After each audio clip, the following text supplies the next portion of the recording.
Pozdravljeni na Dnevih enakosti spolov. Danes ste tukaj z mano dr. Tinkara Srnovršnik, ginekologinja iz Zdravstvenega doma Šiška, če sem prav si spomnila. Super, najlepša hvala. In Tim Prezen, mladi raziskovalec na ZRC-ju na Biološkem inštitutu, katerega imena ne znam povedati do konca. Johan Hanži. Da. Oba dva sta tukaj z razlogom, da se malo pogovorimo in pogovarjamo o spolni vzgoji. Tinkara, vi boste z nami delili oziroma delila svoje uvide, predvsem iz medicinskega dela, o reproduktivnem zdravju, morda smo dotaknili tudi teme splava, tudi odgovarjanja vašega dela na forumih. Tim, ti boš pa z nami mogoče delil malo več, stvari padajo v prostoru, publika se smeje. Tim bo pa z nami delil malo več o spolni vzgoji, ti tudi pišeš učbenik o spolni vzgoji in prav tako preučuješ in ozaveščaš javnost o temu. Mogoče za začetek, da kar odpremo temo, čisto osnovno, kdaj sta se vidva prvič srečala s spolno vzgojo, kaj je neka izkušnja, ki vaju je mogoče šokirala? Tinkara, mogoče kar z vami. Mogoče eden izmed mojih, bom rekla, bolj zgodnih spominov nekje v osnovni šoli, čisto stereotipsko, medicinska sestra prišla v razred, bili so zaključni razredi, mogoče, ne vem, 7., 8. razred, jaz sem še iz časov, ko so bile še 8-letke, še ni bilo 9-letk. In spomnim se, da je bilo tako zelo nenavadno, ker polovica razreda se je hihitala, druga polovica je pa smrtno resno poslušala, ne.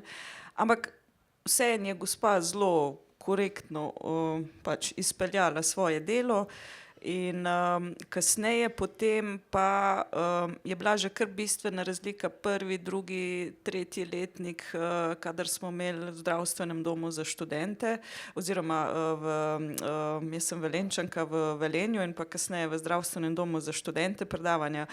Tam je bilo pa že v bistvu bolj podobno temu, kar si jaz danes predstavljam kot ginekolog, da imaš eno res tako publiko, ki posluša, ampak seveda je to pač del razvoja. Hvala. Tim? Ja, ne vem, jaz v bistvu čisto točen. Ja, skratka, podobno najbrž, kakor vsi ostali v osnovni šoli, ne, se pravi z 8. razredom, takrat, kakor je že bilo tudi kresen, pa v bistvu lih tista generacija, ki je prešla iz 8 v 9-letko. Tako da ja, v 8. razredu se mi zdi, kaj je v bistvu enako, v bistvu zdaj je isti enkrat še sistem, kakor je bil takrat, tako da dejansko takrat, se mi zdi, da sem se najprej s tem srečal, no. Mogoče ful zanimivo, ena moja izkušnja iz mojega otroštva oziroma mladosti, ko sem bila stara 8 let, sva bila z mami na potovanju po Toskani in okolici in smo šli na neko to križarko in tam smo videli pač ribe, neki kiti so bili pa vse in pol je začela naša turistična vodička razlagati, da je ona šla isto na Grenlandijo ali nekam gledati te kite in da je pol prišla ful sperme. In jaz takrat nisem vedela, kaj je sperma, stara sem bila 8 let, meni mama takrat pač še ni razločila, kaj je sperma in jaz sem v tistem momentu bila tako, kaj pa je sperma? In so vsi odrasli okoli mene, bilo je 10 ljudi, utihnili in začeli gledati okoli in noben mi ni razložil in šele pol, ko sem prišla domov, sem zvedela, kaj je sperma. In sem recimo že takrat, se zdaj spomnimo, to je zdaj 20 let nazaj, ko sem stara 28, je bilo zame to ful velik šok, ker jaz sem pač čisto nedolžno otroško vprašala, pač kaj je sperma, ker če okoli tebe pač uporabljajo neke izraze, in to je res nek tak prav spomin, ki ga imam, koliko je bilo vsem neprijetno. Tudi moja mama se recimo takrat ni upala potruditi in mi razložiti, kaj je sperma, da je to pač nekaj, kar pride iz moškega, recimo, če bi šli tako pri užitku. Ampak samo nekaj tazga. Mogoče, Tinkara, če gremo zdajle kar k vam, kako recimo se vi v vaši ambulanti soočate recimo s kakšnimi vprašanji o spolni vzgoji? Dobivate kakšno vprašanje strani pacientk, mogoče mlajše generacije, mogoče tudi starejše? Kaj so recimo najbolj pogosta vprašanja? Jaz tle imam kar veliko srečo, kar se tega tiče, ker imamo opredeljeno relativno mlajšo populacijo, se pravi ženske v reproduktivni dobi, tudi kar precej mladostnic. Ampak mogoče tisto, kar me še bolj kot mladostnice me fascinirajo odrasle ženske, kako ne poznajo niti golih osnov o reproduktivnem zdravju. Pa govorimo o golih osnovah, kot so, kaj je ovulacija, kaj so plodni dnevi, dolžina ciklusa, to je zmeraj, traja minuto, 2, 3, da pridemo do tega, kaj je sploh dolžina ciklusa, ne vedo, da je potrebno šteti od prvega dneva do prvega dneva naslednje, je običajno zmeraj od zadnjega pa do zadnjega pa do prvega, skratka, cel kup časa se za to porabi. Medtem ko pri mladostnicah, mladostnice pa mogoče tle bolj sprašujejo v tem smislu, ker so digitalno bolj pismene, veliko poguglajo, ampak ne vejo, kaj bi s temi informacijami in pol v bistvu pridejo do mene in razglabljamo o tem. Tako da mogoče en tak zanimiv razkorak je med odraslimi ženskami, ki naj bi tudi recimo, da so že rodile, ne, se pravi, so že nekaj dale skozi v svojem, bom rekla, ženskem življenju, pa enostavno ne vedo, kdaj so plodni dnevi, kaj je ovulacija. Torej, na nek način bi lahko rekli, da v bistvu spolna vzgoja ni samo stvar mladih in mlajših, čeprav vsi se največ s tem soočamo ravno v osnovni srednji šoli, ampak je tudi nekaj, kar manjka v bistvu starejši populaciji. Mogoče Tim, če še tukaj tebe vključim, ti tudi na pedagoški fakulteti si asistent pri predmetu o spolni vzgoji. Mogoče kakšne tvoje izkušnje iz tega predmeta, kako se tam recimo govori, glede na to, da je to pedagoška fakulteta in to je tudi neka izobraževanje prihodnjih ljudi, učiteljev, pedagogov, vsega skupaj. Ja, ni kaj dosti boljše. Jaz mislim, da je kle razlog pač tudi čisto v tem, da dejansko kot ti v 8. razredu ali pa v 9. na osnovni šoli se srečaš s temi vsebinami, a ne, so relativno nerelevantne za tisto generacijo. Ne. Seveda je pač fajn, da jih poznaš na neki načelni ravni ali karkoli, ampak to pa zelo hitro gre, a ne, in pozabiš do takrat, ko pač to postane pomemben za tvoje lastno življenje. Ne. Se pravi, ne vem, recimo, ok, čeprav je to že zdaj zmer bolj, no, v bistvu začetek pubertete, tudi tam recimo pri 11, 12, 13, 14, odvisen pač od posameznika, ne, ampak kljub vsemu, a ne, takrat ljudje še ne razmišljajo o potomcih pa o teh stvareh, ne, in tudi ne aktivno načeloma, no, vsaj pri teh letih zaenkrat še statistike kažejo, da ni zdaj velika frekventnost oseb, ki bi imeli družne spolne odnose, a ne. Tako da to zdaj še niso tako zelo relevantne teme za njih, ne, in zaradi tega pač se to naučijo tako, kakor, ne vem, kaj drugega, ne, kisline, baze, soli, ne vem, kakšno tako temo, a ne, in seveda pol to pozabijo, a ne.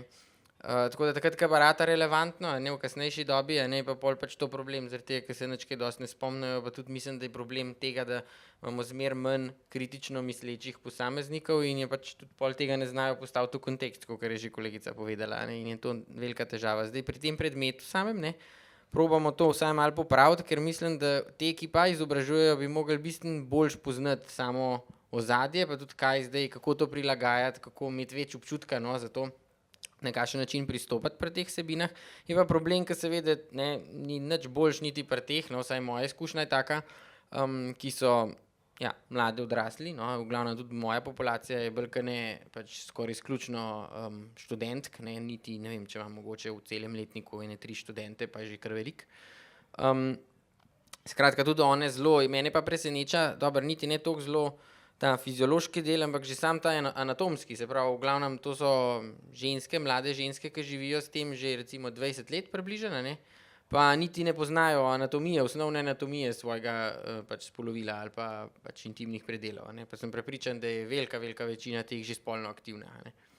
Tako da pol se tudi zelo dostikrat vprašam, ali pa včasih tako malo cinično nasmehnem, ja, da kako bo pa zdaj taka oseba učila druge o nečem, kar pač še sama pri sebi ne pozna, ne, tako da to je pač začaran krog na koncu pol, ne. Tle, če lahko jaz samo dodam, ne, čist konkreten primer, ki ga mi vidimo v ambulanti. Odrasla ženska kliče v stiski, da bi se želela naročiti na pregled, ker si je zatipala bulo v nožnici. Pa si je v resnici zatipala maternični vrat. Torej, ja, že osnovno poznavanje anatomije je tisto, ki nas lahko v bistvu prestraši, če ga nimamo. Mogoče, če se tukaj navezem na eno stvar, ki jo je Tim ful dobro izpostavil, te kisline pa baze, ne. V zadnjem času čakajte, bom naredila zelo dobro povezavo, upam. In sicer vedno več teh higienskih izdelkov govori o pH zdravju nožnice oziroma o temu. Mogoče malo več o temu, če bi lahko vi, Tinkara, če bi lahko povedala, zato ker to je nekaj, kar v bistvu ne vem, če se ženske, mlade osebe, vse, ki imajo pač vagino, nožnico, sploh zavedajo, kako pomembno je, da ti vzdržuješ nek pH, kakšna je zdaj to razmerje, a je v redu, da uporabljamo neke higienske izdelke, recimo, da se umivamo, ker obstajajo tudi pač neki geli, neka mila za umivanje tam spodaj, tudi probiotiki oziroma nežni, poznamo kar neki znamk, oziroma kako je s tem? Ja, zdaj, ena stvar, kar je tle za ločiti, je pH v nožnici, druga pa pH kože, ker to se tle zelo menjava, ne? In na ta način tudi v bistvu ti, ko se reče, proizvajalci zavajajo, ker za mene osebno je to zavajanje potrošnic. Zdaj, pH na koži je popolnoma drugačen kot pH v nožnici in zdaj, če vi uporabljate neko intimno milo, mislim, operete se zunaj, se pravi, si operete kožo, si ne perete notranjosti nožnice, je pa res, če bi si pa vi spirali nožnico, se pravi, res fizično spirali s kakšno raztopino, kar tudi obstaja, tam se pa lahko spremeni pH. Nožnica je takšno zelo občutljivo okolje, z normalno kislim pH-jem in karkoli poruši ta kisel pH, vodi posledično v razrast mikroorganizmov, ki so lahko škodljivi. Zdaj, tak tipičen primer pri ženskah je tako imenovana bakterijska vaginoza. Eno stanje, zelo pogosto, neprijeten vonj, izcedek, vonj po ribah, po gnilem. To v bistvu ni okužba sama kot taka, ampak samo prekomerno se razraste ta bakterija Gardnerella vaginalis zaradi različnih razlogov, kakšen stres, jemanje antibiotikov, ki spet uničijo dobre bakterije v nožnici.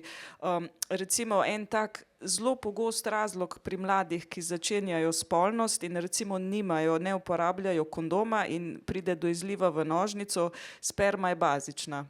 In tisti, ki imajo zelo veliko, mladi, ki zelo veliko seksajo z izlivom v nožnico, jim to dejansko lahko pripelje do bakterijske vaginoze zaradi porušenega pH-ja, ker tista bazična sperma slej ko prej prevlada. Podobno recimo lahko tudi, če so oralni spolni odnosi v ospredju, tudi slina je bazična, vse to lahko poruši pH.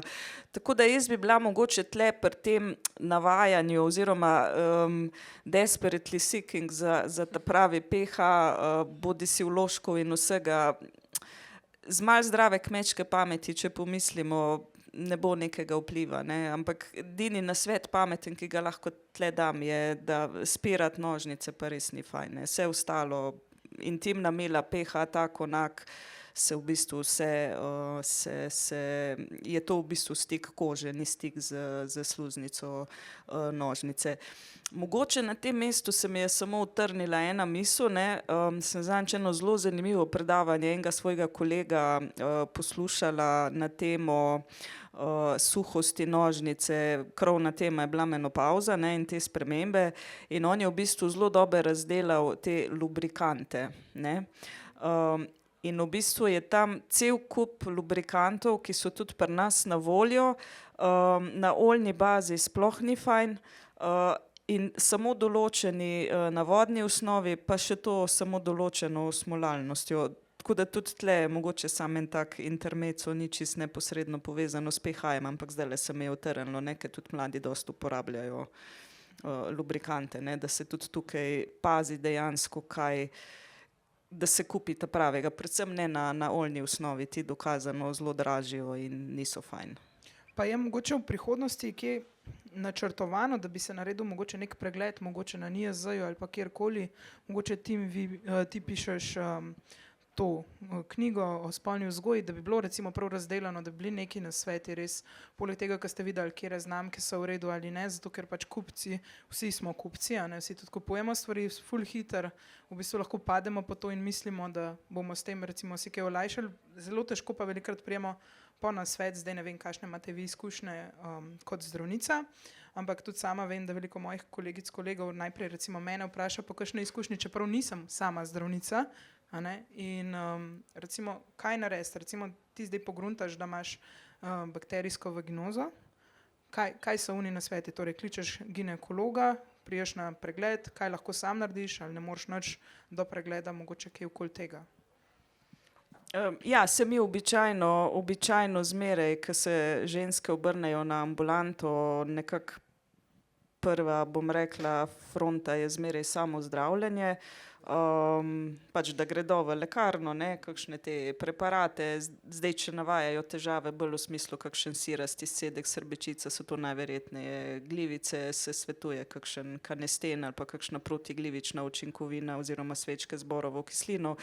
Če pa navajajo že malo kakšen neprijeten von, pa običajno tudi kakšni drugi preparati, ki so na voljo. Če se pa stanje ne izboljša, je pa potem smiseln pregled. Ampak večina teh težav se da rešiti samo zdravljenjem.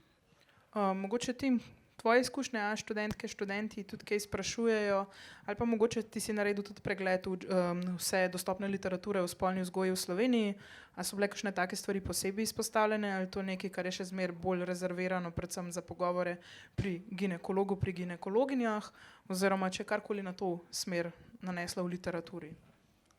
Ja, zdaj tako, ne, pač zato sem tudi že prej izpostavil to kritično razmišljanje oziroma mišljenje. Ne, s tem lahko kakšen problem rešimo, že brez da bi ga zdaj neposredno naslovili, ne, to se mi zdi pač pomemben. Se pravi, s tem kritičnim mišljenjem bomo prej tudi prišli do tega, da bojo pač ljudje sami znali razmisliti, ali pa tudi, če ne bojo neposredno vedeli odgovora, ne, bojo pač ga nekako najdeli tako ali drugače in znali tudi pol presoditi, kere informacije so zdaj relevantne, pa kako jih postaviti v nek primeren kontekst in si pač z njimi tudi na nek način pomagati. To je prva stvar. Druga stvar je pa zdaj to, ne, da mi imamo to težavo že preden sploh začnemo govoriti o kakršnikoli spolni vzgoji, zaradi tega, ker to področje sploh ni definiran. Mi niti nimamo dobro razjasnenega, vsaj v slovenskem prostoru, ne, kaj zdaj ne bi pasali pod ta okvir, pod to krovno tematiko, ne. Kere teme so zdaj tiste, ki pač so del spolne vzgoje. In to je en tak ključnih primerov, zaradi tega se jaz zelo trudim, da bi dejansko spolna vzgoja postala neka taka bolj kot ne samostojno področje, znotraj tudi recimo pedagoške stroke. Zato, ker mislim, da zelo težko ti to spolno vzgojo, enkrat, če jo hočeš celostno obravnavati, ne, razbiješ na manjše koščke ali pa na poglavja, ne. Zaradi tega, ker se vse med sabo prepleta in na koncu je pač pomemben, kako znaš ti zdaj to na nek način sintetizirati, kako znaš sintezo narediti od teh različnih tematik med sabo. Ne. Neko je ta higiena, kako se zdaj to povezuje z nekim recimo spolnim odnosom ali pa tudi, če pač si spolno neaktiven, na kaj moraš vse paziti, ne vem, kako zdaj pristopati do, ne vem, nasilja, ne vem, takih tematik, to se v bistvu na nek način vse med sabo povezuje, ne. In mislim, da je zaradi tega pač pomembno, da najprej definiramo jasno, kaj pač zdaj dejansko sploh relevantno za sodobnega človeka, če tako rečem, z vidika spolne vzgoje pa spolnosti na splošno in se pol tega tudi pač primerno sistematično lotiti, ne. Predvsem pa jih naučiti, kako razmišljati o teh temah, ne. Kaj zdaj tisto ne da jih zdaj pač mi dejansko vsako podrobnost moramo učiti, ne, ampak da vemo, kdaj zdaj, da dobijo nek občutek, da dobijo nek način, na podlagi katerega bojo razumeli, kdaj zdaj smiselno obiskati zdravnika, kdaj ne, pač če govorimo zdaj o tem smislu, ali pa tudi ne vem, kdaj reagirati na tak ali drugačen način, poiskati pomoč tako ali drugače, kako zdaj v bistvu sploh to področje na nek način živeti, no. Kako bi pa v bistvu spolno vzgojo, ne, zdaj, če jo jemljemo kot nek celovit sistem, ki bi bilo fajn, da ga imamo malo bolj podrobno narejen, ti omenjaš tudi to samostojno področje. Danes recimo imamo veliko digitalizacije v družbi, a ne, in veliko mladih, tudi starejših. Prvič, na eni strani imamo porniče, ki so bili v osnovi že neka osnova v preteklosti, a ne, za neko spolno vzgojo, če govorimo iz vidika samega seksualnega akta. In potem na drugi strani imamo tudi zdaj veliko vsebin na spletu, predvsem na družabnih omrežjih, ki nas nekako učijo spolne vzgoje. In na nek način tudi opažamo, da je recimo družba začela se malo odmikati iz nekega tega skupnostnega pogovora, recimo če je bilo prej ful lažje, da so bile, ne vem, predavalnice polne, tudi mogoče to učenje, ki je bilo v osnovni šoli nekako zrihtano v srednji šoli, se danes vse to recimo seli na splet, kjer ljudje iščejo sami informacije.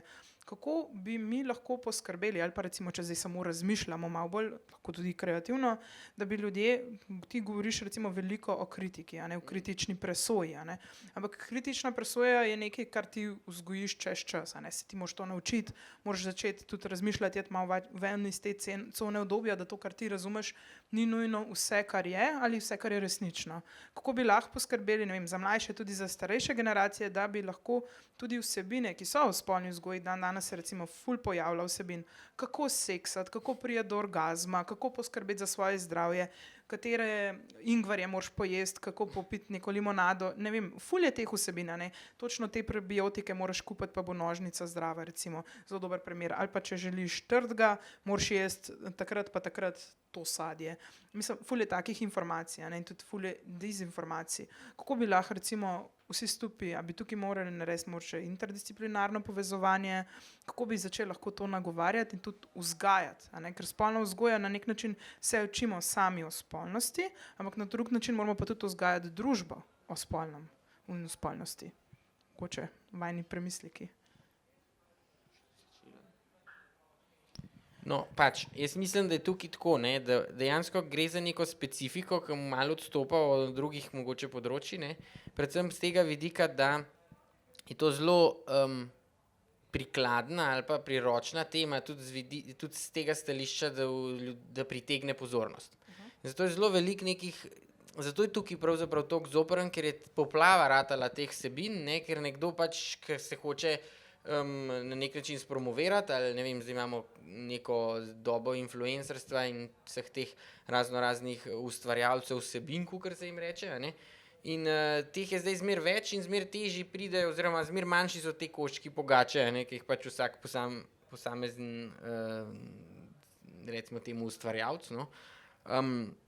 Lahko nabere na ta račun in tako se pač pol začnejo posluževati tistih mehanizmov, ki so najbolj učinkoviti, da pritegnejo pozornost, pa ne glede na to, kaj bo pol zatem prišlo. Ne? Oni morajo pač priti do tega, da bo zdaj nekdo šel na njihov kanal in nekaj gledal in tako dalje. Ne? In seveda, kaj je zdaj bolj zanimiva tema, kakor pač spolnost ali pa seks. Ne?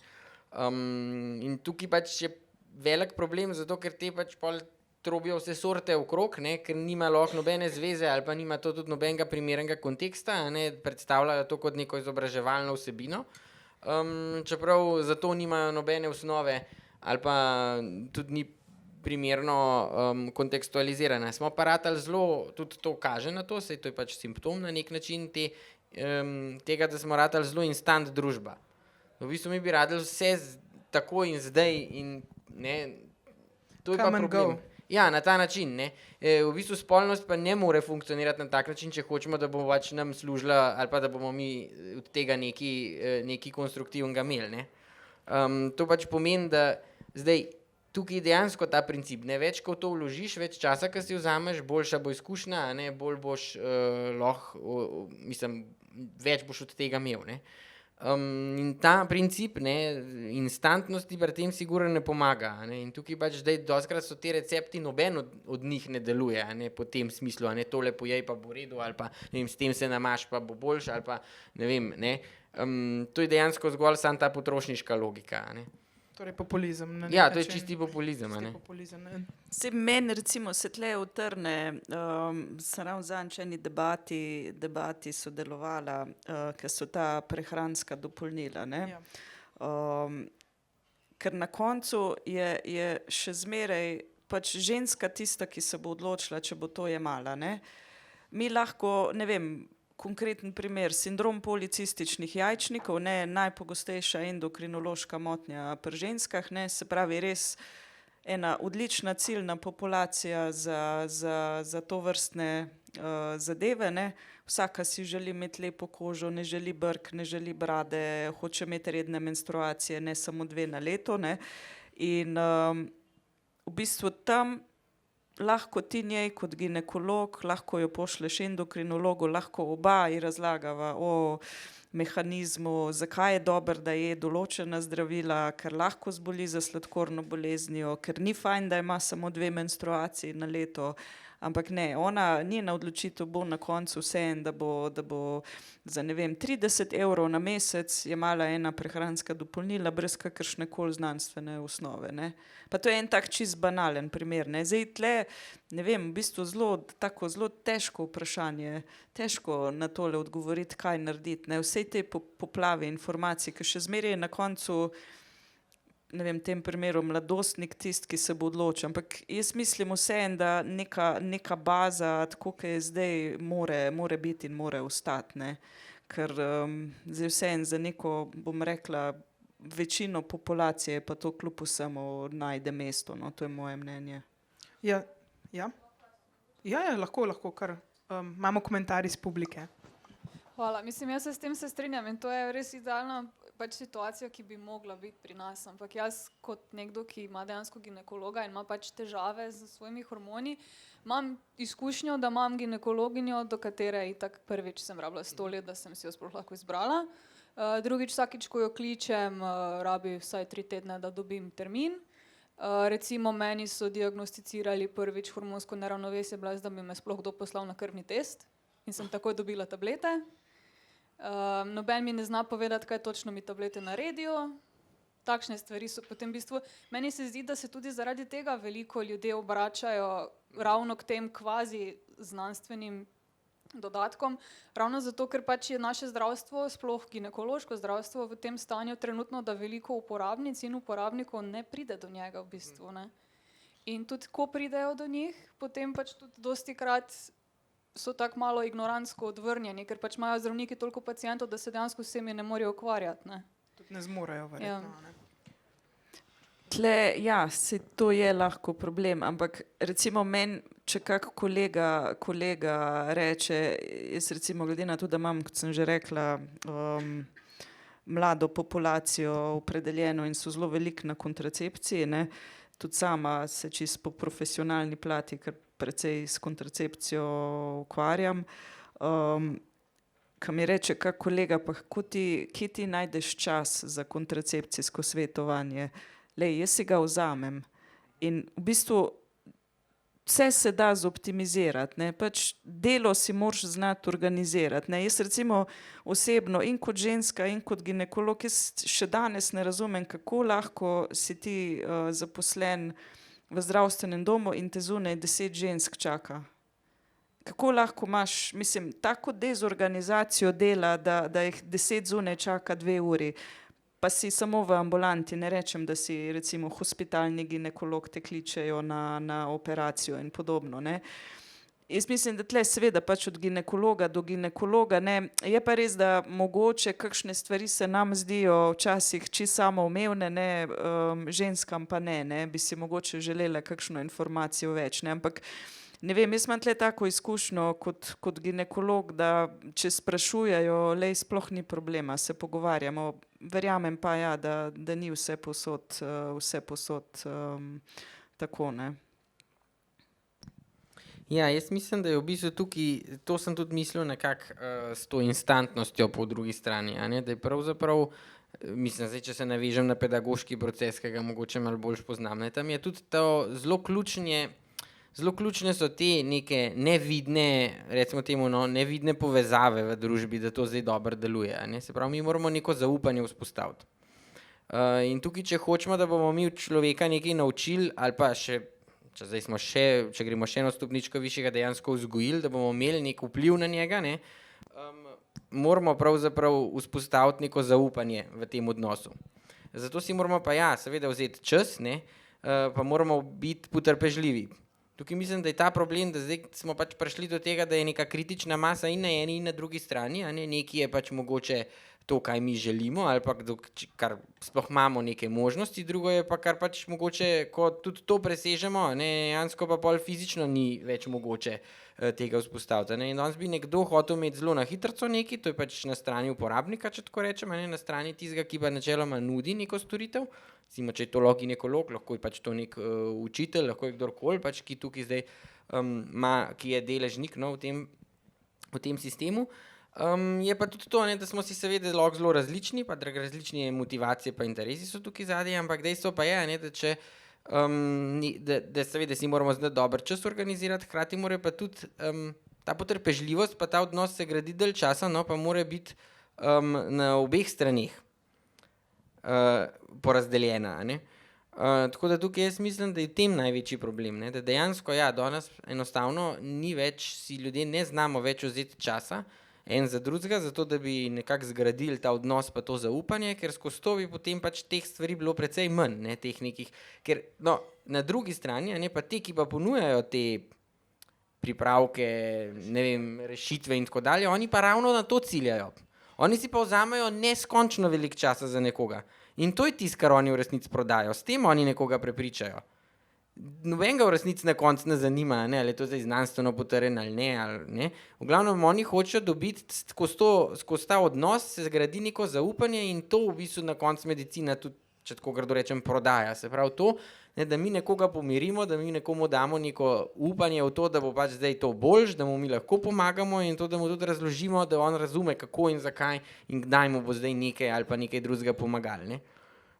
Nima pa interesa vsak seveda razumeti koncepta ali pa celega mehanizma v ozadju, zdaj kaj se bo s tistimi molekulami in celicami dogajalo. Pač on hoče imeti neke praktične informacije, ne? In zdaj, če pač nekdo postavi neko zadevo, ki nima popolnoma nobenega smisla v nek kvazi smiselen kontekst za nekoga, ne? In si za njega vzame ogromen velik časa, bo pač zgradil neko zaupanje in potem bo mu lahko prodal praktično vse. In to je tisto razhajanje, da nekdo, ki se resno z neko zadevo ukvarja, ne, ima ogromen nekih zaposlitev, ogromnega dela in enostavno ne pofolga vsega, ne, da bi se zraven še ne vem kdaj ponoči ali kdaj ukvarjal s tem, da bo zdaj si vzel 2 ure na pacienta, ne, tisti, ki pa to prodaja, pa seveda to tudi drago zaračuna in pač pol mu je dejansko vse za vsebino, ne. In tukaj mislim, da smo pač problem te instant družbe, da hkrati vsi hlepimo po tej deinstantizaciji, ali kaj bi rekli, ampak po drugi strani pa podpiramo s tem svojim načinom življenja in delovanja, ne.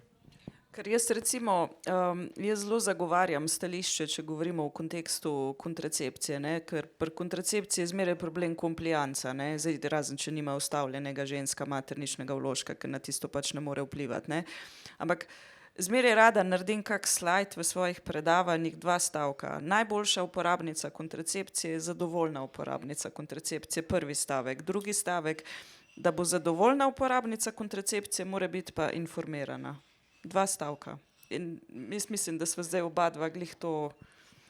Torej, na nek način v bistvu nagovarjamo ravno to, torej neka znanstvena pismenost oziroma na splošno medikalna pismenost. Evidence-based, pa predvsem evidence-based. Ja, torej informiranost in drugič tudi na nek način tudi komunikacija, ne, vsega tega, ker to je pa tisto, kar se vsi zdaj vključujemo, ne. Torej, ti moraš komunicirati te stvari, moraš to skomunicirati in potem ne smeš biti sam slišan, moraš biti tudi poslušan, ne, na nek način. Pač ljudje te morajo poslušati, kaj ti govoriš in to tim, kar si prej omenil, ne, to je pa problem teh odnosov, ne. Torej, to instantnost, ki omenjaš, danes ljudje, ne, v bistvu hrepenijo po teh odnosih in najboljši marketing je tisti, ki ti prodaja, ne, da je odnos tam zate, ne, da je nekdo res tam samo zate in to je tisto, ne, kar v bistvu vsa ta in od influencerstva in vsi, ki se oglašajo in pač nekako komunicirajo rešitve, hitre instant rešitve, ne, so ravno skozi te odnose. Mogoče, če gremo še malo naprej po vprašanjih, Tinkara, prej sva govorili malo o spletnem forumu, na katerem sodelujete. Bi lahko mogoče malo več o tem povedali, kaj je to in vse, kaj delate tam? Ja, jaz sem ravno zadnjič bila zgrožena, ker sem računala, sem že 17 leto zdaj svetovalka v spletni svetovalnici, to sem jaz.net, ki deluje pod okriljem celjske enote NIJZ. In sicer pokrivam vprašanja na temo spolnosti pri mladostnikih.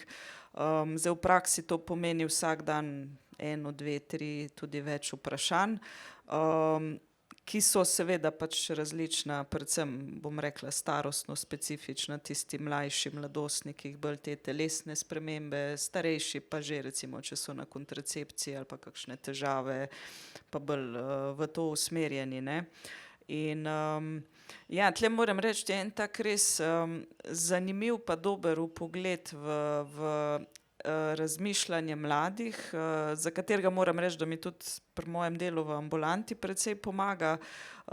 Tudi recimo mi je bilo zanimivo, ne, tu se spomnim, ko je bil še COVID in so bile maske obvezne, koliko si ti dejansko iz oči lahko razbral teh mladostnic, kdaj se ti laže, ne, kdaj, ko si videl, ne, po mimiki, ne. Ampak sigurno ne bi tega toliko dobro znala izkoristiti, če ne bi tle toliko let delovala. So pa znajo biti mladi kar precej zmedeni, pa tisto, kar se mi zdi iz leta v leto se težje izražajo. Res peša prvič slovenščina, jaz imam zelo rada slovenski jezik, rodilnika sploh ne bom omenjala, ne? Vejce, pike, tega ni, to je včasih brez, da moram dvakrat prebrati, ker je brez pik, brez vejc, totalno nekoherentno. Dostikrat moram jaz nazaj postaviti pod vprašanje, da ne razumem vprašanja, naj ga na novo definira. Skratka, tle precej peše. In tudi recimo vidimo v ambulanti, ne, kako komunicirajo že z nami, pa tudi potem recimo, ko pride na pregled mlada ženska, ki dejansko ne zna ubesediti svojih težav, ne, pa lahko gre samo za bolečo menstruacijo recimo, ne. Hvala, mogoče Tim? Ja, to je zelo velik problem, tudi jaz to opažam že recimo pri študentkah oziroma študentih, ne, je ista težava. In mislim, jaz se tako tudi malo ukvarjam s kognitivno teorijo in mislim, da je to pač taka kar velik problem, ki ga težko kar tako rešiti, ne. Predvsem zaradi tega, ker je to povezan tudi z pozornostjo, ne, se pravi, manjša kaj pozornost, manj kaj tega, bolj spet, ne, če zdaj gremo v to, bolj ker rabimo nek instant impuls, ne, manjša frekvenca je tega, kar smo mi sposobni sploh sprocesirati v določenem času, ne. Tako da dejansko tukaj pa je problem, ja, kar se tega tiče, ne. In to je seveda, ne, če gremo nazaj recimo na spolnost ali karkoli, ne, tudi v tem smislu smo bolj nagnjeni k temu, da želimo neke ekstremne občutke v zelo kratkem času, a ne, tako da tukaj je ta komunikacija gotov problem, ne, in jaz tudi vidim, na primer, ko mi študentje take maile pošiljajo, da jaz sploh ne vem več, kaj bi zdaj nekdo rad, ne, pa nisem zdaj nek, ne vem, gramar nacija ali karkoli, ne, jaz sem bolj tisto, v redu, ne, dokler razumem, za kaj gre, pa da je recimo vljudno pa tako, ne, ampak zdaj so to take ratali v bistvu maili že, ki so na nivoju, mislim, predvsej slabš kot nekega, ne vem, a je to še aktualno, ne vem, Instagram sporočila ali kaj, ne vem, če je to v glavnem v tem smislu pač nek eno zložno... Instantna družba torej. Ja, ne, tako, v tem smislu mislim, da je to pol tudi problem zaradi tega, ker zdaj, če smo že na tem nivoju, da je že učitelj recimo tak, ne, mislim, to je pol problem, ne, da zdaj bo pa učenec, bo pa kaj, bo še slabši, a ne. Se pravi, na tej relaciji, ne, kako bo nekdo, kjer ga osnovno poslanstvo je pravzaprav podajanje, koherentno podajanje neke informacije, neka vzgoja v tem smislu, a ne, zdaj že on ima tukaj zelo velike težave, a ne, kako bo pač pol to sploh uspel skomunicirati z nekomu, ki ga bi pa mogel nekaj naučiti, ne. Torej, če smo najprej govorili o tem, da imamo v bistvu veliko težav z odnosi, zdaj ugotavljamo še, da imamo tudi težave s pogovarjanjem, s komunikacijo. Torej, v bistvu, poleg tega, da se moramo na novo naučiti, kako odnose vzpostavljati, ker za to smo odgovorni vsi, a ne, ni samo recimo, na eni strani smo na začetku govorili malo več recimo odnosi zdravnik, pacient, pacientka, karkoli, so tudi odnosi v širši družbi in pa zdaj na drugi strani smo pa prišli do težav, ki jih imamo v bistvu pri komunikaciji, pri v bistvu sporočanju lastnih vprašanj oziroma sporočanju neke tematike in tudi pri odgovarjanju in navezovanju.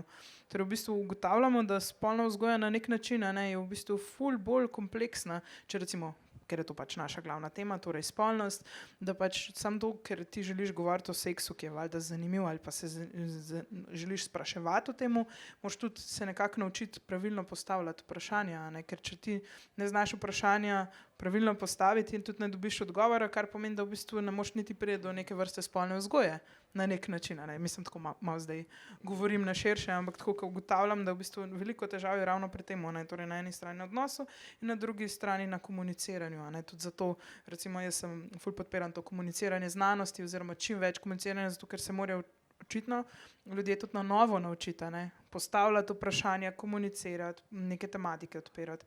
Mogoče, da gremo še malo naprej po vprašanjih, recimo spolno prenosljive bolezni, v bistvu spolno prenosljive okužbe, ker bolezen nastane. Sem se popravila, sem vaju videla, sem se ustrašila, sem bila tako, ne, zdaj me bodo pa križali, ampak rečemo, da se to ni zgodilo, sicer ne moramo izbrisati s posnetka, ampak res Mene je kar strah ratal. Mogoče to je neka taka zelo popularna stvar med mladimi, ki mogoče kdaj občasno zelo nevarno vstopajo v spolne odnose. Je nekaj, kar se prenaša, recimo HPV, imamo že cepljenje, imamo programe, zdaj lahko tudi fantje vstopajo v to cepljenje, ne samo ženske več oziroma punce, pa so recimo tudi neki taj skriti, recimo HPV sem že omenila, tudi problematično zaradi raka, herpes in vsi drugi, mogoče malo več o temu Tinkara. Ja, jaz mogoče tle na tem mestu bi predvsem izpostavila HPV, ker se mi zdi, da je nekako to precej zapostavljeno področje, kar se znanja tiče pri mladih.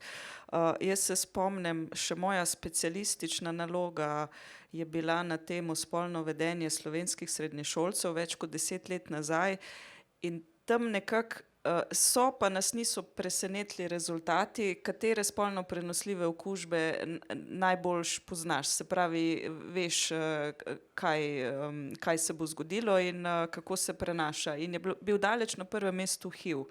Vse ostalo recimo je bilo zelo zadaj, vključno z HPV okužbo, klamidija, mogoče še, gonoreja, tudi sifilis, tako. Skratka, HPV je bil zelo nizko pozicioniran. Moramo pa vedeti, da je v bistvu okužba s HPV najpogostejša spolno prenosljiva okužba, pika.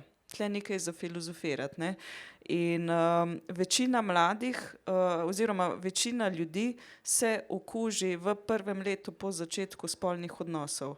Spet ta druga pika in iz tega razloga je res pomembno, ne, da se cepljenje izvrši že pred začetkom spolne aktivnosti. In tukaj pač na žalost Slovenci precej pešamo, ne. Precepljenost je, mislim, da okoli 40%, res v najboljšem primeru kakšna regija v Sloveniji, ampak cilj bi nekako bil cilj, da Slovenija eliminira raka na materničnem vratu, je 90% precepljenost. Tle v bistvu nekako se malo karikira manekenske mere 90, 70, 90, se pravi 90% odkritih in zdravljenih predrakavih sprememb, zgodnjih rakavih, 70% pregledanost žensk med 20 in 64 letom vsaka 3 leta znotraj programa Zora. To dvoje dosegamo, medtem ko tle cepljenje proti HPV tle pa še zelo pešamo, ne. Torej, cepljenje je zdaj recimo vseeno postalo malo bolj povečano v mlajših generacijah, ampak starejše generacije, tudi sama sem 96-letnik, torej vse, kar se mi zdi, da 98 ali starejše, nismo bile deležne cepljenja. Ali se priporoča tudi cepljenje nam, kljub temu, da recimo smo spolno aktivne osebe, smo v nekih stalnih razmerih ali pa pač ne, vse je odvisno, ali je to nekaj, kar je že pase in v bistvu s tem nič ne dosežemo. Kako je mogoče okoli tega? Ja, tle cepljenje do vključno 26. leta starosti je zdaj na voljo brezplačno za oba spola od poletja lansko leto, tako da to je brezplačno. Vsi ostali pa se absolutno priporoča cepljenje, so 3 odmerki, nista 2, ker če se izvrši v 6. razredu, ko je sicer po programu prvič na voljo, takrat sta dovolj 2 odmerka zaradi malo drugačnega imunskega odziva, sicer pa 3, zdaj tukaj je samo plačniško. Priporoča se pa recimo zdaj tudi je zmeraj več izsledkov raziskav za ženske recimo, ki so že prebolele predrakave spremembe, ki so že bile zdravljene recimo zaradi srednje hudih pa hudih predrakavih sprememb, tudi njim se priporoča, ne. Potem mi dostikrat dobimo vprašanje v ambulanti, ampak ja, saj zdaj virus imamo vseb, ne, saj to cepivo vam pokrije več tipov virusov, ne, to je pomembno in ne pokrije samo tistih, ki povzročajo lahko raka na materničnem vratu, ampak tudi tiste, ki povzročajo genitalne bradavice. Včasih potem katera zamahne z roko, saj te bradavice, to se požge pa gre mimo, ampak ni samo to, ne.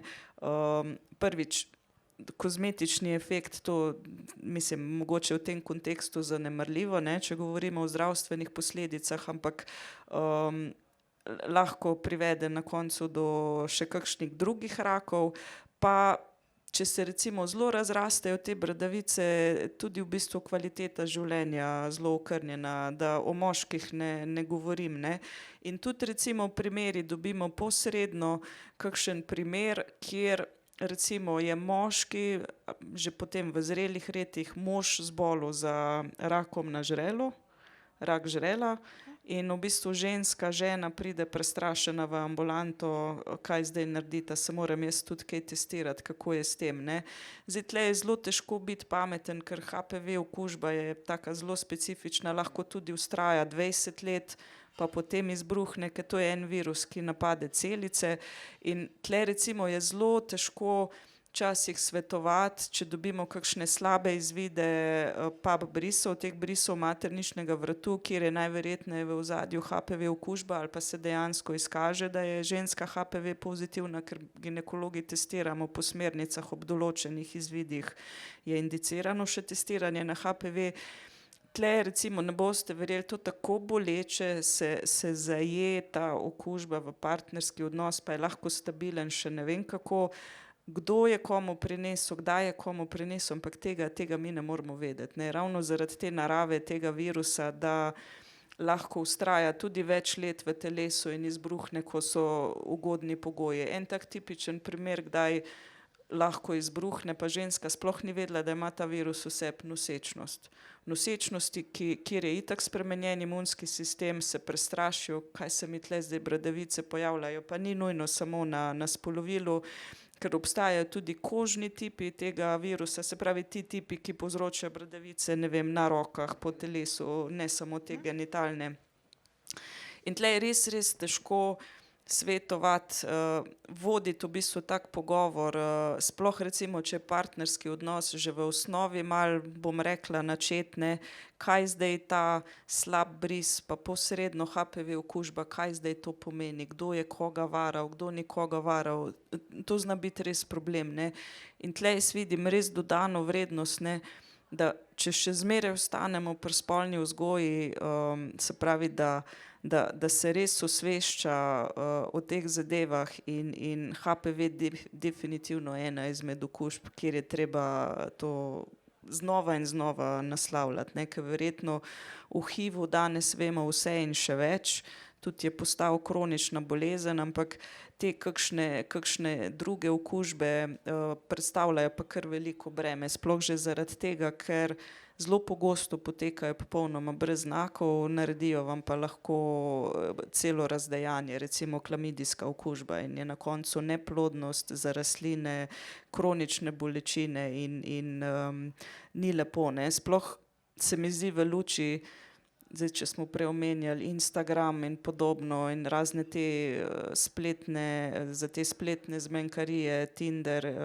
in te podobne aplikacije, ti instant stiki, instant seks, to je zna biti kar problem, no. Ampak to je najbolj zabavno. Ja, Ja, v bistvu tukaj jaz mislim, tule jaz vidim, da je dejansko problematika izvira skorajda neposredno tudi iz nekega šolskega sistema, ne, ker tam se še vedno, morate vedeti, da fleksibilnost šolskega sistema je daleč zelo, občutno manjša, kakor je dejansko frekvenca sprememb ali pa napredovanja v družbi, a ne, in to je eden večjih problemov, ne zdaj samo na področju spolne vzgoje, ampak vzgoje na splošno, a ne. Sploh teh bolj dinamičnih področij, kakor bi bila recimo kemija, biologija, da ne govorimo o nekih teh interdisciplinarnih temah, ala trajnostni razvoj in ne vem, kaj še vse, ne. In tukaj se to zelo dobro pozna, ne, da dejansko so takrat, ko je pač prišlo do te pandemije HIV-a, ne, v glavnem na veliko to vključevali v vse sorte šolskih in študijskih programov, in pač je še zmeraj to tam noter ostalo, se pravi, mi smo nekako to tam. Zdaj, nič ni narobe, da seveda se o tem ozavešča tudi znotraj formalnega prostora, ampak zdaj to tako izpade, da je edina, govori se o HIV-u in spolno prenosljivih okužbah. Ker se mi zdi, da je velik problem, a ne, ker je dejansko dobro, bi mogli zdaj celostno bolj obravnavati spolno prenosljive okužbe, a ne, HIV kot del te družine spolno prenosljivih okužb, ne pa HIV na piedestal, pa pač še tisto ostalo, kar pride zraven. To je prvi problem. Drug problem je tudi, jaz mislim, da čisto osnovno razumevanje neke te dinamike, ki pač osnova pol tudi za neko epidemiologijo teh spolno prenosljivih okužb. Ena stvar je, da so tudi določene okužbe, ki se sploh nikoli ne omenjajo, pravzaprav pa so lahko približno enako problematične kot gonoreitis ali pa gonoreja. To je recimo mikoplazme ali pa ureoplazme, kjer dejansko se za to ne testira, razen če se nekdo samoplačniško odloči in gre na PCR test, pa bris pa tako dalje, ampak je v bistvu to z tega vidika, tveganja za zdravje za določene skupine enako problematično, kot neka gonoreja lahko. Ampak to se tako širi neovirano zaradi tega, ker nimamo monitoringa tega, to je prva stvar. Druga stvar je tudi ta, kar se tiče recimo virusnih okužb, je ta frekvenca toliko večja zaradi tega, ker se z njo doskrat tudi z kondomom ne moramo zaščititi. Sprav, kondom ne predstavlja zaščite 100% proti vsem spolno prenosljivim okužbam, zdaj proti bakterijskim, proti številnim, recimo temu bolj občutljivim ali pa bolj na celični stik vezanim, kot je recimo HIV, recimo proti kakšnim takim, ki so pa nekako bolj odporne na okoljske dejavnike, pa ne, in HPV je tudi eden od takih, ki pač načeloma ti če kondom uporabljaš, se vsem lahko načeloma okužiš. In zdaj, če pa tudi že, in tukaj še ena stvar, zdaj, ker imamo dve enakosti spolov, kaj je to v tem kontekstu, to je, mislim, meni je to čisto bizarno, da se to na tak način komunicira, in da smo šele zdaj v bistvu prišli do tega, da se približno enakovredno obravnava pri cepljenju in pri obravnavi HPV-ja, tako dečke kot deklice oziroma moške kot ženske. Ker tudi za moški, če ti zdaj cepaš samo eno populacijo, bo če nič drugega, tudi če drugi ne predstavlja nekega tveganja, bo pač ratala ta skupina prenašalcev, zdaj tiska pa majčken bolj naprej razmišljaš in ima malo več znanja v evoluciji, bo pa pogruntal, da se bo zdaj ta virus začel prilagajati tej subpopulaciji, ki jo ti ni zaščitil, s cepljenjem. To je ena stvar. In je tukaj res treba apelirati, da se čim več ljudi cepi, ne glede na to, ali so že spolno aktivni ali ne, seveda najboljše je pred prvim spolnim odnosom. Pa verjetno ne glede na odnose, a so heteronormativnih odnosih. Ja, absolutno. In tudi dobro, neodvisno od tega, koliko zdaj zelo promiskuitetni so ali ne, ampak dejstvo je, da recimo tistih najpogostejši sevi HPV-ja jih je 9 približno, ki so pač, prav ne vem, to boš ti bolj vedela. Nekako tudi cevivo je tako, nekaj 9-valentno. In zdaj, če ti zdaj imaš, recimo, tudi če si že spolno aktiven ali pa sploh, če imaš recimo nekega stalnega spolnega partnerja, partnerko, to pač pomeni, da zdaj tudi, če se naknadno zaščitiš, ne glede na to, ali se ti okužil z enim ali pa 2 sevama, se te to cepivo še zmer ščiti proti ostalim, ne vem, zdaj toliko in toliko odvisno od tega. Ja, tako, najpogostejšim. In to je definitivno pač smiselno. Zdaj, vsak sev, ki se ga ti na ta način pač okužbo, katerega preprečaš na ta način, je boljš kot nič. En sev manj, tako je, ki ga lahko dobiš. Ja. In v bistvu na ta način bi mogli pač ljudi ozaveščati, da bi to dinamiko tudi nekako razumela. Zdaj, problematičnost teh spolno prenosljivih okužb je pa tudi v tem, in jaz mislim, da tukaj pa je ključna vloga spolne vzgoje, je ta ko bi človek rekel, detabuizacija ali pa destigmatizacija tako spolno prenosljivih okužb. Se pravi to, da zdaj recimo, če ima nekdo gripo ali pa če nekdo dobi raka, si zelo mnogo, kaj naredi, tudi po lastni krivdi na nek način, če bi to tako gledali, ni to noben problem, dobi pa v bolniško, gre, ne vem, k zdravniku, vsem na veliko lahko razglasi, da je na bolniški in da ima zlomano nogo, zdaj, če ima pa nekdo neko spolno prenosljivo okužbo, je pa to takoj stigmatiziranje, je tukaj problem v tem predvsem. To borbo mi zgubljamo. To že takoj pripisano. Tako, in to borbo mi ampak to pa rezultat tega je pa potem, da ljudje ne odhajajo na testiranje, da ljudje ne odhajajo k zdravniku zaradi tega, da ljudje to skrivajo. In to je v bistvu ključna prednost teh spolno prenosljivih okužb, je socialna v resnici, ne ta njihova biološka ali pa medicinska oziroma klinična. Je v bistvu to, da dejansko ljudje ne hodijo na testiranje in ne hodijo na zdravniku, na obravnavo teh okužb ali pa stanj, ko so posledica teh okužb, zato ker je to stigmatiziran. In v tem obdobju je pa to širjenje v bistvu dejansko najbolj množično, lahko. In zaradi tega imamo v bistvu tukaj velike težave, predvsem na tem področju. Da v bistvu bi mogli na to gledati kot na bolezensko stanje, kot vsako drugo bolezensko stanje in da s tem pač v tem ni nič v resnici sramotnega, da je to pač del našega življenja in na ta način, če bi družba bila bolj odprta za tak pogled na ta del spolnosti tudi, bi dejansko veliko bolj učinkoviti bili tudi pri zamejevanju teh okužb. Torej bi v bistvu lahko naredili neko akcijo, glede na to, da smo ravno v okviru Dneva enakosti spolov na fakulteti, kjer imamo veliko študentk in študentov, ki se definitivno zelo malo ljudi sooča ravno s testiranjem, tudi sama recimo, razen tisto, kar sem imela pri ginekologini, še nisem imela stika, bi v bistvu bilo zelo super, da bi res naredili neko akcijo testiraj vse neki. Če smo se naučili testirati v bistvu za COVID, če smo vse to, bi se v bistvu lahko začeli učiti tudi sami. Kar povej. Ja, pa je v bistvu tukaj še ena stvar, ne. Zdaj, nekaj je seveda spodbujati testiranje, to je absolutno premalo izpostavljen tudi v programih spolne vzgoje v šoli, to pač se sploh ne omenja, noben učbenik pravzaprav tega nima eksplicitno izpostavljenega, ne. Testiranje, ampak samo zdravljenje, se pravi ta nek post festum vidik. Drugo je pa tudi dostopnost tega testiranja. Če mi hočemo dejansko konkretno nasloviti v družbi to problematiko, je za nas veliko bolj ugodno, to je pa zdaj recimo to, kar si prej izpostavila z NIJZ-jem in tako dalje, ne, najbolj smiselno za NIJZ bi bilo, da bi dejansko odprl in povečal dostopnost teh testiranj in tudi dostopnost testiranj proti raznovrstnim oblikam. In še nekaj, ne, te okužbe dejansko lahko prizadanejo različne dele telesa in so lokalizirane v prvih fazah zelo. Kar pomeni, da če vi testirate, ne vem, analni predel, ne, pa tam ne odkrijete okužbe, še ne pomeni, da nima recimo ta oseba oralnega gonoreitisa recimo, ali pa kaj drugega. Se pravi, morate pravzaprav tukaj odpreti to možnost testiranja čim bolj brezplačna, čim bolj dostopna, na čim večjih zdravstvenih zavodih bi to moglo biti dostopno, ker sam test, tehnično zdaj, ne, z mikrobiološkega vidika je zelo preprost. To je navaden PCR test, ki je kombiniran, se pravi, vi lahko z enim testom testirate, ne vem, celo pasažo teh različnih okužb z eno samo reakcijo. Ne. Se pravi, vi tudi lahko dejansko, glede na to, da je pač za vas relevantno, ne glede na to na začetku, ne kje ima zdaj ta oseba okužbo, ampak ali sploh malo, ne, vi lahko vzamete več brisov in naredite en test, ne.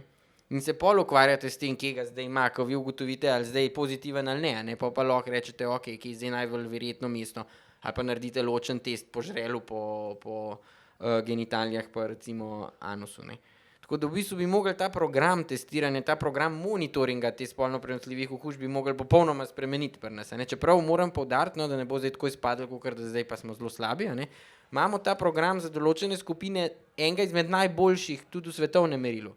Tako da nismo tako slabi, ampak nismo pa še tako dobri, kakor bi lahko bili, to je moje stališče. Vedno se lahko še izboljšamo. Tako, v tujini je pač to tako narejen, da je večinoma posod samoplačniško, pri nas imamo relativno dostopen ta del, ampak mislim, da bi mogli bolj množično v bistvu se temu posvetiti, če bi hoteli biti na tem področju nekako... Ker na koncu spolno zdravje je v bistvu zdravje, ne? Pač govorimo o zdravju samo zato, ker ima pač zraven še spolno postane vprašljivo ali tabuizirano.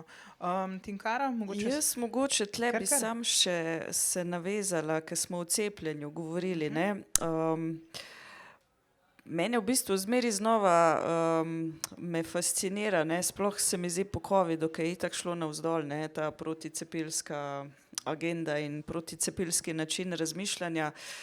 Predvsem v tem smislu, kako ljudje enostavno sploh ne razmišljajo v smeri, kaj cepivo preprečuje. Povem čisto en tak banalen primer iz mojega privatnega življenja.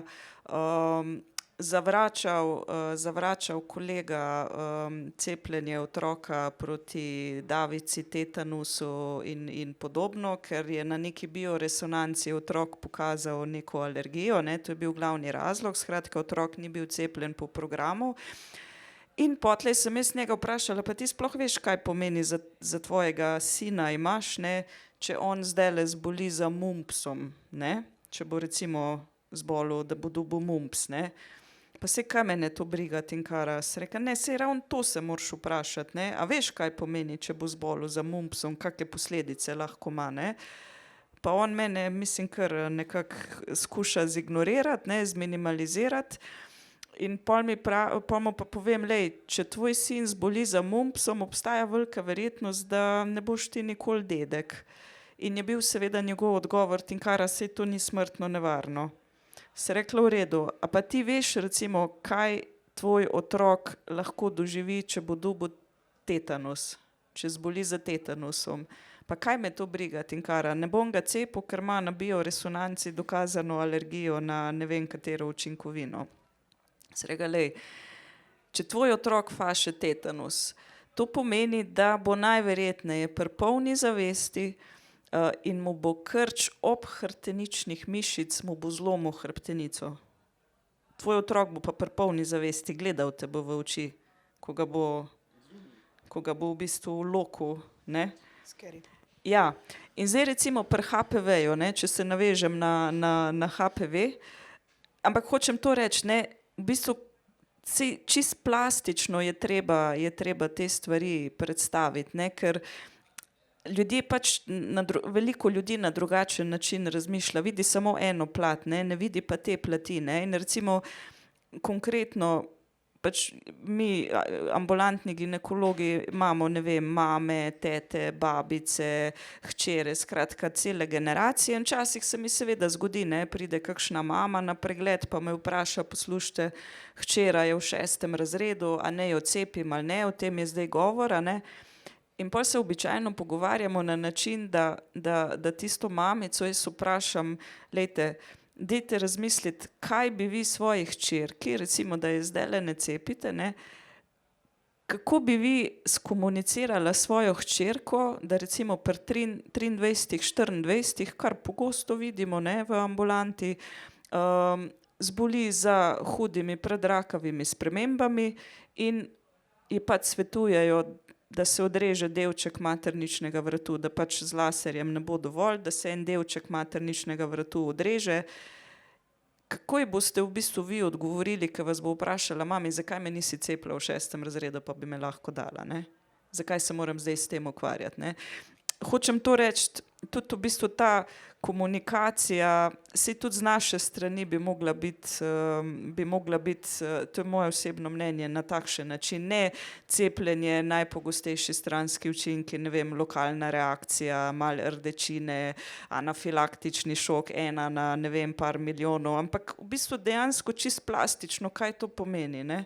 Ker se mi zdi, da večina ljudi bi začela razmišljati o cepljenju otroka proti tetanusu, če bi ti človeku razložil, kaj pomeni, da pa otrok dejansko zboli za tetanusom, da te gleda v oči, pa mu krč ob hrbteničnih mišic, da mu zlomi hrbtenico. Torej informiranje v bistvu. Pomembno Tako. je informiranje. Ja, sem tukaj, jaz mislim, da je tudi nek pravni vidik pomemben, ne, se pravi, če zdaj govorimo o tem nekem, recimo, obdobju razvoja in zdaj kakšna je zdaj, ker vedno pridemo do tega krešla nekih pravic, ne, se pravi, ali pa dolžnosti, a ne, kaj je zdaj dolžnost starša, a ne, pa kaj so njegove pravice v relaciji z dolžnostmi in recimo temu pravicami, pravicami in recimo temu tudi neke vrste dolžnostmi teh otrok, ne.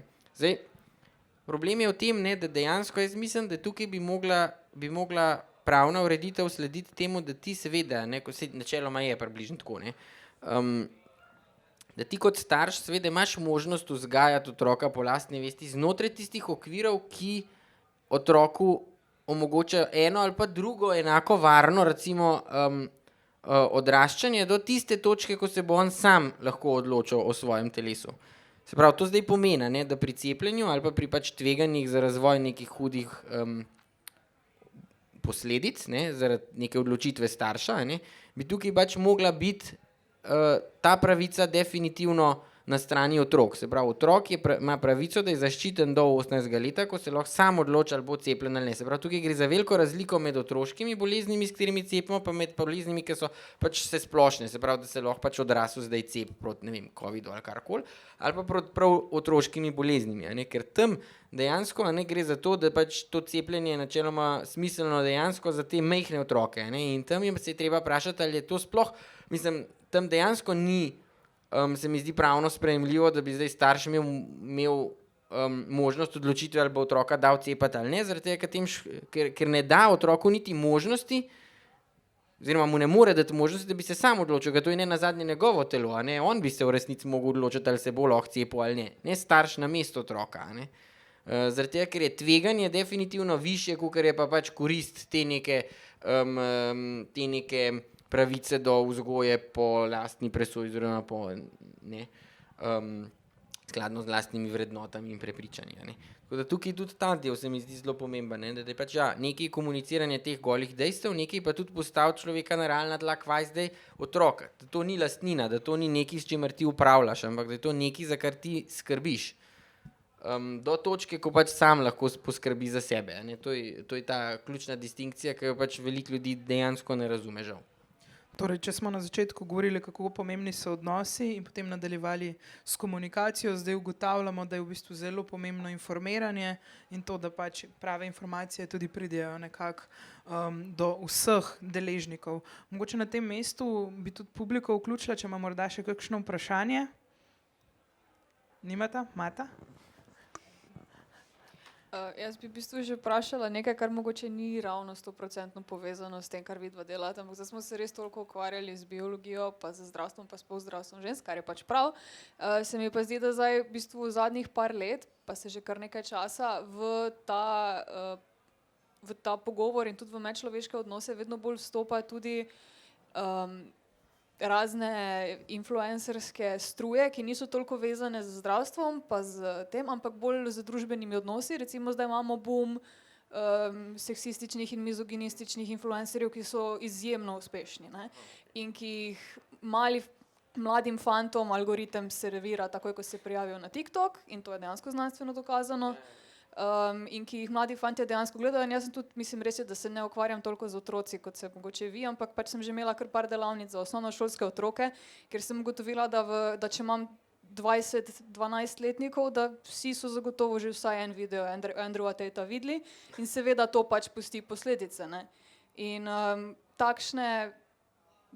taka pač mnenja o družbi, ki so res izrazito ciljajo na neenakost partnerjev, tudi zelo vplivajo tudi na to, kako ljudje dojemajo spolnost in tudi zelo vplivajo na to, kako se spolnost prakticira. In se mi zdi, da je to tudi eno področje, ki ga bo vedno bolj treba nekako naslavljati, sploh pri pač pri mlajših ljudeh, ki se še niso sposobni res dobro kritično razmišljati in ki imajo res neomejen dostop do interneta.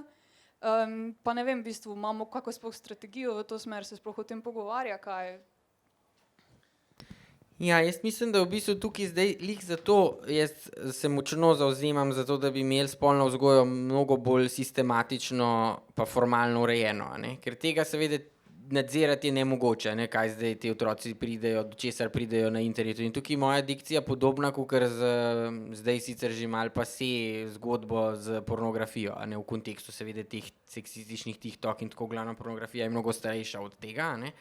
Ampak je tam podobna zgodba, ne, dokler bomo mi pač ali ignorirali to zadevo, ali pa jo bomo v bistvu potiskali pod preprogo, se pravi jo prepovedovali, restrikcijo delali in tako dalje, a ne, bo v bistvu situacija kontraproduktivna, se pravi naš rezultat tega takega pristopa bo kontraproduktiven. Zdaj v bistvu vloga tukaj neke sistematične spolne vzgoje v formalnem šolskem prostoru je seveda pomembna zato, ker skozi ta šolski sistem grejo praktično kompletna generacija, celotna, ne, se pravi vsi so šoloobvezni, se pravi pristanejo slej ko prej v osnovni šoli in grejo skozi leta in leta tega izobraževalnega sistema. In zaradi tega je znotraj tega v bistvu zelo pomemben, da mi kompenziramo te mehanizme, kolikor jih lahko. Se pravi, da mi to naslavljamo, to, kar pa ste vi zdaj izpostavili, ne, znotraj nekega šolskega diskurza, nekega pedagoškega prostora in jih ozavestimo, kaj to pomeni, kaj ne, da jim v bistvu postavimo nek v bistvu naredimo neke vrste opozicijo, no, v tem smislu. In tako lahko mi gradimo neko kritično razmišljanje, tudi pri mlajših, a ne. Ne, zdaj seveda ne moramo pričakovati, da bo ta oseba zdaj to že znala postaviti v nek kontekst, ampak dobila bo nek kontekst, dobila bo neko interpretacijo, v glavnem dobila bo neko vsebino tega, kar pač ta oseba znotraj nekega družbenega konteksta, a ne, vidi na nekem družbenem omrežju, a ne. In to se mi zdi recimo tukaj zelo pomemben, da pravzaprav vzpostavimo nek tak sistem spolne vzgoje, ki bo celosten, a ne, in dejansko, ki bo imel ki bo tudi sistematičen. In zato tudi to pač rabimo, a ne, znotraj formalnega šolskega prostora, a ne. In tako, kakor smo pač prej govorili, ne, se mi zdi, da tukaj je ta dinamika pomembna, a ne, tudi na področju pač tematike, kaj smo že prej rekli, kjer je bila že prej tema. Spolnost, odnosi, informiranje. To, ja, se pravi to informiranje pa te odnosi, a ne, ki jih mi gradimo, so v bistvu ključ tega pedagoškega procesa v ozadju, a ne. In zato je pomembno, da imamo tudi zelo dobro izobražene pa informirane učitelje, a ne, to je pač zdaj ključna stvar, a ne, zdaj, če je učitelj na isti ravni, kakor ta pač otrok in ravno tako gleda te seksistične ali pa kakršnekoli influencerje in tako dalje, a ne, da je težko pričakovati, da bo on to znal, da je njemu neko kritično luč postaviti, a ne. Tako da boriti se recimo proti temu, da bi pa zdaj to preprečevali ali pa da bi zdaj oni ne imeli dostopa ali karkoli, to mislim, da pač nima nobenega smisla, a ne. Tako da ja, jaz bi rekel, da je pač to pomemben vidik, ja.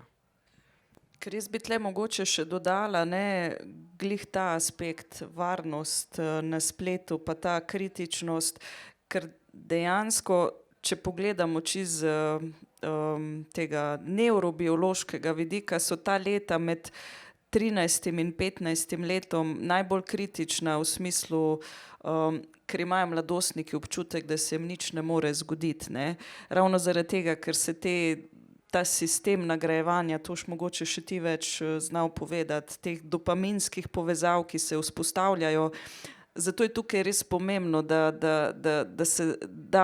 se usmeri mlade v pravo smer in v tem kontekstu to sem hotela povedati, ker sem pred kratkim pregledovala ta UNESCO, se pravi ta organizacija za izobraževanje Združenih narodov, ima v bistvu zelo lepo razdelana priporočila za spolno vzgojo, evidence-based, in tam je prav po starostnih obdobjih, tudi kar se tiče varnosti na spletu, razdelano, kaj naj bi v vsakem starostnem obdobju, pa govorimo recimo, ne vem, od 5 do 8 let, od 9 do 12, od 12 do 15, od 15 do 18, kaj naj bi otrok oziroma mladostnik znal iz tega področja, kdaj recimo pri otrocih, da se obrnejo na, ne vem, eno osebo, ki jim je blizu, recimo, če gre za kakšen sum zlorabe, prostitucije oziroma kakšno napeljevanje, gole fotografije, medtem ko recimo pri starejših otrocih ali pa mlajši mladostniki pa že obrni se na policijo, ker se nekako že smatra, da ve v bistvu, da je policija en tak organ, ki je namenjen zaščiti. Skratka, tle sigurno, da se naslavlja že od malih let in da je to sistemsko urejeno, ne, ker dejstvo je pač, da tle smo vsi mladi, ampak jaz mislim, da so nas ti še mlajši prehiteli pa po levi in po desni, kar se tiče digitalne pismenosti, ne. Ja, jaz bi rekel, da v resnici, no, jaz ne bi lih rekel, da so nas prehiteli, mogoče so, imajo sam boljši avto, ki ga pa ne znajo toliko dobro voziti, kakor mi, ne, se pravi, mi imamo mogoče slabši avto, a ne, pa so zato pred nami, a ne, zdaj ali so nas prehiteli, zdaj na kakšen način, pa kako je to drugo vprašanje, a ne, zdaj mogoče prej sem malo zgubil rdečo nit, ampak sem se zdajle spomnil, ne, da dejansko imamo tukaj dve zapostavljeni področji, eno je spolna vzgoja, druga je pa digitalna pismenost, v katero Slovenija ni vlagala praktično nič. In ne seveda pričakovati, da bojo zdaj ozaveščeni na eni strani z informacijami v povezavi s spolnostjo, pa hkrati še kritično znala rabiti te digitalne vsebine, je absoluten absurd v tem kontekstu, ki ga pač danes živimo tukaj, ne.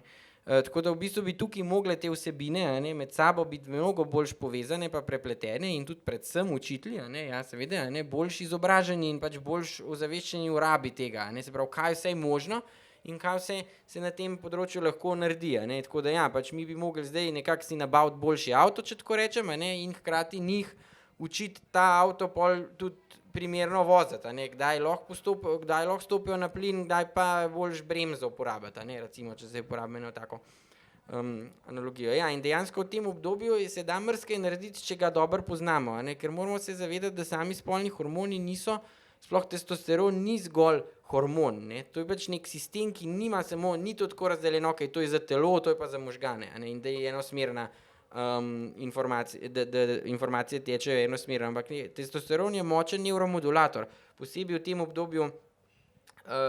tem obdobju adolescence, ko močno vpliva ali pa nekako posega v razvoj frontalnega korteksa, tam, kjer je pač načeloma glavnina naše identitete ali pa samozavedanja shranjenega, ne. Dobri uvidi, v bistvu zdaj ugotavljam, da če smo na začetku, spet bom ponovila svojo, govorili o odnosih, potem smo se pogovarjali o tem, da moramo bolj komunicirati, se tudi informirati. In v bistvu zdaj ugotavljamo še to, da je treba čim več naslavljati tudi nekih dezinformacij na splošno. Če imamo na eni strani informiranje, je tudi naslavljanje stvari, ki se dogajajo v našem telesu, ki se dogajajo in ki se v bistvu nekako odpirajo kot vprašanja. Mogoče zdaj, ker smo počasi proti zaključku tega pogovora, imam za vsakega samo še v bistvu končno vprašanje, in sicer če bi zdajle lahko govorila o spolni vzgoji oziroma jo lahko spreminjala, na kakšen način bi si želela, da bi najprej začeli to delati? Čistko, mogoče izvaju. Kaj se vama zdajle zdi ta trenutek tisto, kjer bi mogli začeti? Ali moramo začeti najprej, ne vem, v osnovni šoli, začeti tam sistem spreminjati, to, kar tudi ti tim delaš, recimo preko pisanja knjige, ali na nek način preko ambulantnega zdravljenja, ali bi mogli v javnosti v bistvu vsi skupaj začeli bolj informirati tudi o teh tematikah, vključiti, ne vem, tudi vlado, politiko, vse. Kaj bi bilo tisti načini, ali samo bi bilo že mogoče dovolj to, da ti svojega prijatelja naučiš, hej, če ne veš, lahko se obrneš tja. Ja, vse to, a ne? Se pravi, ni tako, najprej bomo to, pa pol bomo to. Se pravi, mi bi mogli nekako sporedno to iti, ne? In tudi to ni zadosti, se res zelo zagovarjam to stališče, da spolna vzgoja se ne začne v osnovni šoli, ampak se začne v rojstvu, se pravi, že pred vrtcem pravzaprav. Ne, ker smo spolna bitja od rojstva do smrti v resnici. Ne, se pač dobro vsebine, pa kontekst, pa to, kaj v enem določenem obdobju za nekoga relevantno je, itak se spreminja. Ne, ampak to se ne pomeni, da mi spimo, pa čakamo, da bo nekdo adolescent, pa bo ga začel seksati zanimati. Ne. Ampak v bistvu na to je treba človeka pripraviti, ne, mora biti zaveščen že odprej z nekimi relevantnimi vsebinami. Ne. To je pač ena stvar in zdaj dobro, ne, to vprašanje imam že kar dobro. Mislim, jaz že imam neki idej, kako bi se seveda to bilo smiselno lotiti, a ne, ampak po mojem bi bilo to, je to za to prostor nekakšnem ločenem dogodku, a ne, glede na to, da to ni glih za en, dva stavčna kritična miza. Odgovor, ja, tako.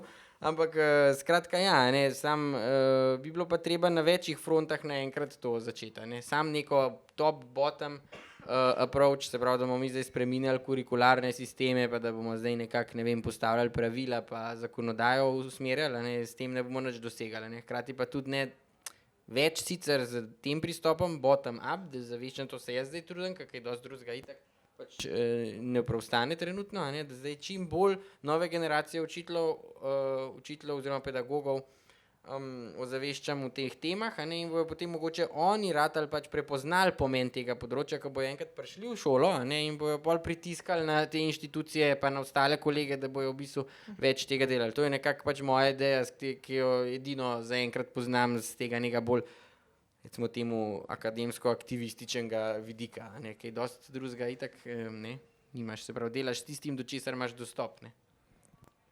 Ja, jaz tle mogoče bi samo še dodala, seveda je to večplasten problem, večplastna težava oziroma večplastno naslavljanje, ne? Ampak to, kar si rekel, se začne pri rojstvu, pa predvsem začne se doma.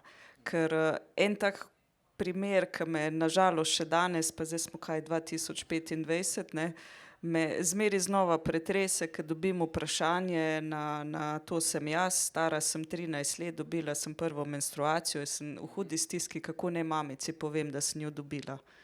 Pa ne govorimo, ne vem, test je pozitiven, ne vem, imam težave, bolečine, ampak nekaj tako fiziološkega, kot je menstruacija, to. Torej strah pred krvjo, ki je že tako. Ampak nasplošno, ne, to meni pove, da vprašanje, kakšna je dinamika v tej družini, ne, da v bistvu deklica je itak v hudi stiski, kaj zdaj vložki, ker pol itak dobim, jaz vem, da bo naslednje vprašanje, kako ne vložke kupim, da ne bo prodajalka mamici povedala, ker jasno, pač 13-letnica nima avtomobila, ne more se zapeljati nekam, a veste, vse to potegne za sabo, predvsem v rojstvu in v družini. Ker velike stiske. Najlepša hvala, Tinkara Tim. To so bili dnevi enakosti spolov, dogodek je bil odprta miza o spolni vzgoji, ki potekajo vsako leto na Filozofski fakulteti. Danes smo pa gostovali v Pritličju. Hvala.